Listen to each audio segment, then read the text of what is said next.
So guys, welcome to another video on the channel, and today we're actually going to be finishing up the interior on the Mini. Now, in the last video you saw we put in this beautiful roll cage and beautiful bucket seats and 6-point harness, but there is one thing that I still want to do on the car, and that is putting in like a battery switch. So let's check out what I've planned. So at the moment, guys, I disconnect the battery every time just to keep it from draining, because Minis do have an alarm system, and because I don't lock the car and such etc. This alarm system will most likely just go bonkers and just start going off from every second. So I disconnect the battery just to keep it from draining everything in the car, because this car isn't gonna be driven very often. So what we're gonna be doing is we're gonna take the negative terminal and actually put a switch in between. Now, I could just put a switch in between here and call it a day, but I want it to be easily accessible.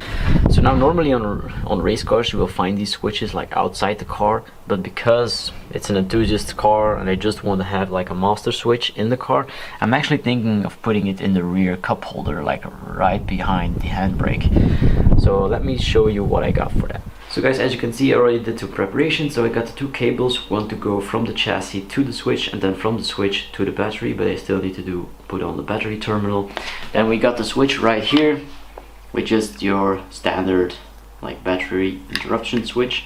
These can normally be put outside the car as well, that's why it comes with this little cap right here, but mine is just going to live inside. And the plan is actually, so this is the handbrake cover, is actually to put it like somewhere in there. I think that will look really clean, and it should fit pretty nicely. Now the only thing we need to figure out is how to mount it actually. So we're gonna have to make some cuts in the underside of this, and then two screws right here, and then the battery cables will just run through. So hopefully that will all fit, and yeah, we don't run into any surprises. So the first thing I'm gonna need to do is check out and mock up a bit how we're gonna make the switch fit. So the switch, the underside of the switch is like this rectangular piece, so we need to cut out that. So we're gonna need to make that slot in here. So I just need to figure out if I'm gonna do it like this or if I'm gonna do it in line. But that's gonna depend on actually the plastic bracketry that is underneath this whole cover.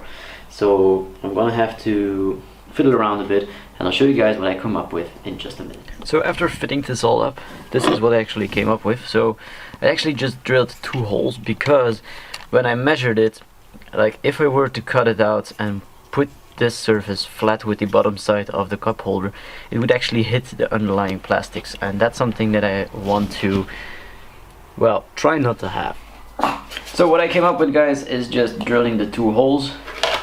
So if we then put the switch in, and then put the switch in, it sits like this, and we have enough space to route the two cables there.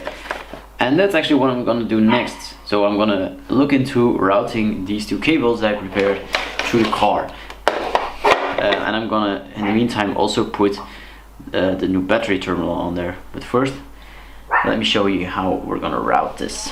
Okay, so let me give you a quick overview of how the cables are ran.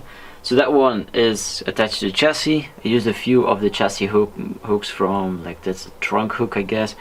Runs over the cables right there, and then goes under, and then where we had the control for the TVs, there was already a hole, so I just pushed the wires through there.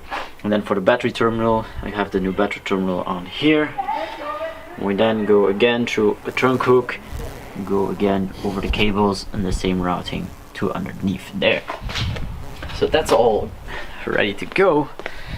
And then I also tinkered with this a bit. So now, as you guys can see, so I drilled two more holes. So now the switch is actually attached, and now we can attach the leads to the two copper bolts. So guys, I got it all installed. So all the wires are run, everything is connected. We got our switch here. So now if I do this, we should hear something click. Well, something, I think it has power. Awesome. So now the car has power. So if I now put this off and pull out the key, so we still need to find something that won't run away. And now the car has no power. So that does exactly what I needed it to do.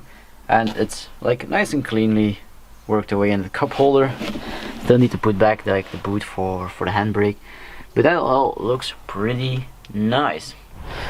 And that is actually all there is to it. So if you want to put some kind of battery like switch on your car, you need to know the following things. One, it is highly recommended to do it on the negative terminal of your car. So in most cases, there will be the wire that goes from the chassis to the battery. You need to like put your switch in between there. So also check that you have the right gauge wire. You can usually get these wires at a hardware store or something like that. And then make sure that you have a good enough switch like the one I got. It only cost about €5, but it is more than enough for what I needed it to be.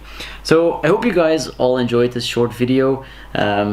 Yeah, we installed the switch, ran some wires, and it works. So pretty simple, pretty easy mod that anybody can do to its car. And again, I know normally in race applications, if you go for competition, they ask you to have like a battery switch on the outside of the car, but this is just my track day car for now. It's not going to be anything heavy to do with competition or something. So I'm actually just looking forward to getting this car on track and having it function the way I want it to. So I hope you guys enjoyed this video. If you do, give it a like. If you don't, then tell me what I need to do better next time, and I'll see you all in the next video. Bye bye.